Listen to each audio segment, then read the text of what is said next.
That's a part of our culture that we don't know financial literacy enough that the parent is able to teach it, because you do have some parents, they're not investing. They just, like you said, they do their 401ks and then they wait till it's 65 and, just the basics. So that's my mom, right? I told you that my mom is, she's successful. She has an amazing job. She has a doctorate, so she has a doctor before her name and she gets paid very well, but my mom believes that you go to school, you get a job, and that's what you do. So I'm not saying she's more so against entrepreneurship. Like, ever since I was young, I knew I wanted to work for myself. I knew that my time for me is everything. I like to know that no one is telling me what my time is worth, or, this is how much I'm going to pay you for this. So that's why in every job I ever worked, I always wanted to go higher and higher. I wanted to know, well, from waitressing, how can I be a bartender? From bartender, how can I be the manager of this place? I always aimed to go higher because I just felt like, I want to just come here and make this little bit of pennies that you said. I want to see, what I'm saying, what you're doing. So I feel like, when you don't know, she wasn't able to teach us because she didn't know. She learned from her parents. You go to school and you make you work hard and you get a good job, and that's just it. So she wasn't able to teach me. So did I struggle a lot? I struggled, but I had to do a lot of reading. I had to do a lot of research.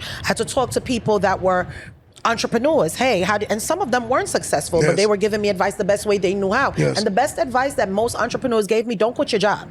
Don't up and quit your job and say, because a lot of people out here on Instagram, you see them business this company, straight cap. They don't have no businesses. They're not making no money. Like, you can't, just because you took out an LLC, you are a business owner, but if you're not making any money from that, babe, I need you to keep your job. Don't just up and quit your job because you started a business. It does not work like that. It takes time, guys. When I say it takes time, it takes a long time for some of these businesses to come up off the floor. All the LLC, anybody can have an LLC, as long as you got a social security number. Right. An LLC is always a tax shelter. It's how your business is taxed. That's all it is. Because, I remember because you carry the CEO title because you have an LLC, they got fooled with thinking that, and then on top of it, they give these guys foolish, outlandish trade lines of business credit with high interest rates. I'm like, yo, come on, they giving you bare foolishness. And then, like, I watch so many people. I'm a boss. Somebody just said, we were never told. The one thing I will say, Christian, being fair to you, your parents didn't teach you how to have sex. You figured it out. So what I'm saying is, the reality is, whatever we want to figure out, we can figure out. My mother don't know nothing about financial literacy, but I chose to open books and learn. And the reality is, you have to want to do it more than not. I'm not Haitian, but I speak Creole. I've chosen to. So what I'm getting at is, if you basically put your mind into a space where you decide, because it's all about a decision at this point, right? And it takes humility to do it. Yeah. I'm gonna humbly say I don't know, and guess what? I'm gonna see a bunch of things online, financial literacy courses. I'm gonna start buying the books. We always speak on Rich Dad Poor Dad. The reason why I love Rich Dad Poor Dad because of the mentality. I've never read that book, and I heard it's a great book. It's a mentality. It's about a mentality. It teaches multiple mentalities. And the issue is, most of us have a certain mentality that gives us to keep us in a certain position. And in fairness, my grandmother grew up where everything was supposed to go in the bank, because at the time, banks gave you money on your money, a lot of money. Now we're in an economy where banks don't give you a lot unless you have a high yield savings, but yet you still don't make enough. Because reality is, I could put my money into the S&P 500 and I can get about 6 to 8% a year on my money, guaranteed. That's why I tell people also, life insurance, guys, when you do these life insurances and they have cash value, it's good. Am I saying that you're supposed to always take from your cash value? No, but it's good to know when you do a whole life insurance, and depends on your policy, and you have that cash value. I learned this from entrepreneurs too. You can borrow from that to start a business. You know what I'm saying? So it may mature in 5 or 10 years. You have an extra $10, $15, $20,000. Why not use it? You know what I mean? Because I didn't know this until later. I found out years ago that when you do whole life insurance, correct if you guys know better, but from what I know is that the cash value, if you don't use it, it doesn't go to the beneficiary when you die, or when the person dies, right? So they don't get the cash value. But if you borrow from it, I know there's an interest that gets slapped onto it, and they'll take it from it if the person passes. But this is what I'm saying. If the money is there to use it when it's there, use it. But Because if the- it builds up and you're not going to get it anyway, what difference does it make? But you know, the only thing, like, there's a major piece that's missing in that. So people think that once I open up a life insurance policy, I could borrow against it. No, but that's the way people explain it online. They leave out a major component. It has to build up the value. Has to build up. So therefore, that means you have to pay into it. And it has to be whole life. It can't be term. Yes. You can't borrow from term. So the reason why the payout on term is so much higher is because there's no cash value in it. So you'll take out a term policy for like $100 a month and it's $1 million insurance, but you can't borrow from it. So, but I'm just saying that it takes however long it takes. Let's say 5 years, 10 years, but let's say you took it out when you were 25. And by the time you're 30, 35, you realize you want to start a business and it's $10,000, $15,000 in it. That's something to borrow from to start a business. And you only owe against yourself. You're borrowing from yourself. I just think that everybody shouldn't have a business. I don't think everybody's made for business. I agree. I don't think everybody has the mental hard, guys. fortitude. Being an entrepreneur they have is the very maturity. hard. Because if you sit down and listen to me every day, I don't complain about being a business entrepreneur. I chose that lifestyle, and it is what it is. It comes with the territory. But the reality is, I do see that a lot of people, like with social media, like I tell people, if you're not a great worker, you won't be a great boss. Just so you know that, because every great boss was a great worker. And I'm not talking about the people that inherited their situation. I'm talking about people that built themselves from nothing. They were great workers who built themselves up to be great boss. And again, a lot of times, the people, and Christian, you can DM me too. We can talk about some finances. So you ain't gonna say that nobody taught you. So you can DM me and I will respond. So you heard that on live while I said it, Christian. You know, so we can't keep giving ourselves excuses, because what happens with an excuse, it ultimately allows you to stay stagnated and comfortable in your failure. Because if I keep telling myself I can't play basketball because I'm short, I never pick up the ball. Right. And that's what happens is we don't start. It's like, okay, what is a start? Everyone knows doing your research. So therefore you can say the vernacular, the intelligence, the vocabulary that it takes. Because in order to get into a certain room, you have to have a mentality that fits that certain room. The thing is, we want to take behaviors and our mentalities into new rooms. And I'm like, you haven't even elevated yourself. Because reality, let's not go into a party where everybody has to wear a tuxedo and you got on a jean jacket suit. You look funny there, right? And that's how some of us behave. We want to get to these new rooms, but I'm like, you have to change your whole mentality first. You got to start working on that. You got to change the audience that you're around. You got to change how you speak. You got to change the way you think about yourself. You got to change a lot of things, because to be honest with you, that comes with the success. Because once you start building yourself up and you stop wanting to be around ignorance, you start wanting to be about more consciousness. And the more you're around consciousness, the more you start really evaluating yourself. People that aren't really confident, they usually hang around people that aren't confident. And they feed each other. I told you plenty of times, from what I've experienced, most popular women that have a lot of female friends, she's a good liar.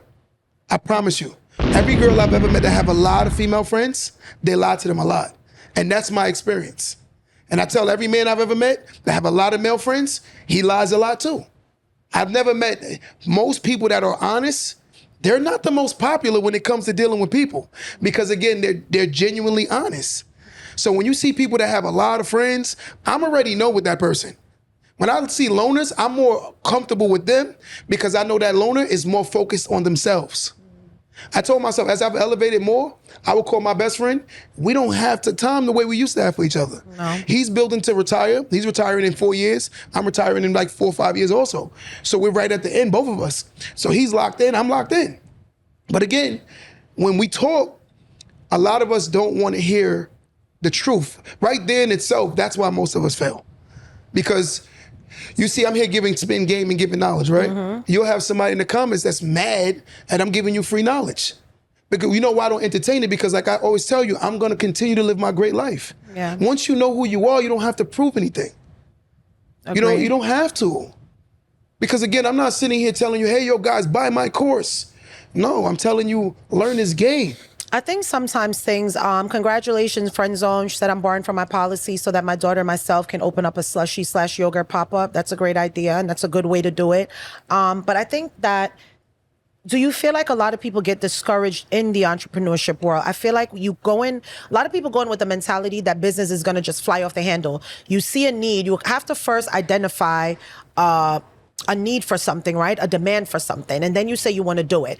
A lot of times when people say, well, I don't want to do glosses, I don't want to do lashes. It's not about that you can't do it. When you go to the store, there's not just one brand of bread. You know what I mean? It just depends on preference and what you like. What's different from Q's lashes versus Tyler's and Shay's that you really like, right? But you can't go in with a mentality feeling like it's going to pick up immediately, because if you do that, it's going to take you're gonna fail. So just don't do it. If you don't have the patience and if you don't have the capital, something to back you up to say, you know what, in the event that you need to have at least 6 months to a year of just backing yourself up. Because again, especially if you're gonna quit your job, I would never advise anyone to just leave their job to go into a business. Like, I recently opened up a commercial cleaning company, guys. I'm sharing this with you, and it has been hard. It's been really, really, really hard because I didn't want to do houses because I'm like, well, I got my cleaning lady and she takes like 4 or 5 hours. I'm not trying to go clean no house. I'm not cleaning no house. My first few jobs was houses because I wasn't able to get the commercial businesses immediately because some of these places already had their cleaning company. Who am I? I'm coming to them telling them that I'm offering this. They're asking me questions and I'm like, it's not that I didn't do my research, but their cleaning company did all of that. So, you know, so now I find myself still selling myself. I've had to spend money to promote my business. So I had to get certain merch, certain things to present myself to these companies to come in and say, hey, just new to this company, check this out. You know what I'm saying? Just to try to sell myself. So it's hard. It's really, really hard. You want to know something scary? And this is why I tell most people why they're not made for entrepreneurship. Imagine going to work 80 hours a week, and at the end of the week, you're the last person to get paid. That's entrepreneurship. And let's say 3 to 5 years, it usually takes for a business to start seeing any level of profit, right? Let's say 5 years on a comfortable level, right? 5 years. 5 years is 60 months. Imagine going to work 80-hour weeks for 60 months and paying yourself last every single time. Because the reality is all your expenditures go out first and the owner gets paid last. But most what people about can't some live like people that. who don't get paid? What about some entrepreneurs the first 3 they to can't 5 even years. take a paycheck? Like some entrepreneurs, guys, Yes. they're not even getting, they don't take home a dollar from business for so it long, happens. just while they try to push their businesses. That's what I'm telling you guys. If you could put money into something that you could borrow from, it's the best and easiest way to I just think the at best to least do is start stocks. I'll something. be honest with you, stocks. Whatever it is, stocks, The whether best. it's insurance, something that you can borrow from is just the easy way to do it. Don't go in your bank account. Don't go take out no personal loan where the interest any rate asset you can is going to borrow be against, damn so. near double. Don't do that. Don't have your expenses at a low. You don't need a new car. You don't need anything on your credit right now. If you are trying to be an entrepreneur, try to keep your credit as clean as you can keep it. But again, it's being comfortable knowing that, yo, these are the responsibilities. I got to handle these first. Like I see some people, they're late to pay their rent because they went shopping. Yeah, that's stupid. That's somebody that shouldn't be in the business or even think about business. that's But again, that's the mentality of people where they watch social media, and the issue is, I think why a lot of people do get discouraged is because a lot of people that's online, they're pretending. Yes. I've been self-employed since I was 21 years old. 21 years old. You know how hard it is to be a 21-year-old self-employed guy and to buy a bunch of real estate, right? Meaning you had to pay taxes every year. Imagine getting all your money up front and then you have to pay the taxes at the end of the year. Most people don't have that maturity when it comes to money. Let's just say hypothetically you make $100,000, right? Let's just make $100,000. $100,000 on average is about 30-something% of taxes. Let's make it 30 to make it clean so the numbers is easy. That's $30,000 that you have to send Uncle Sam at the end of the year. After your four quarters, your 12-month calendar, you got to send Uncle Sam $30,000. And now let's make it even worse. You made $1 million. You got to send him $300,000. How many people have that level of maturity where they can say, you know what? I can get all my cash up front. That's why some people, they have to work jobs because why? It takes out your Social Security. It takes out your taxes. It takes out everything before you even touch it. Because some people, if they've got all their money up front, man, they'll be in jail because they're not going to pay. Yeah. They're going to be in such tax deficits every year because they're not responsible or mature enough. And that's the issue when you're having these conversations. Everyone wants to be this boss, and its mentality is because of social media. You have 95% of them are lying. And you know the worst show, and I'm sorry to say this, is Pop the Balloon. Every time I watch Pop the Balloon, every person on there owns a business. Everyone on there owns a business. I don't own it because of the idea that the husband and wife built. I hate it because of the mentality you have to present to be on it. For instance, you'll have a person who hasn't done anything with their life. They're 22 years old. They know they have it. They're like, I own my own merchandise business. Another one comes on, I own my own this business. I own my own this business. I own my own Airbnb business. And I'm like, why does every entrepreneur goes on this show? Because it's clearly lies. And the term entrepreneur doesn't necessarily mean successful. Just so y'all know that. Entrepreneur could be a nice way of saying I'm broke. Entrepreneur could be a nice way of saying I'm broke. Influencer could be a nice way of saying I'm broke. It's just what it is, but people get offended with the truth. I'm like, I don't worry about nothing. Men lie, women lie, numbers don't. What I don't like about that Content show, creators, though, another one.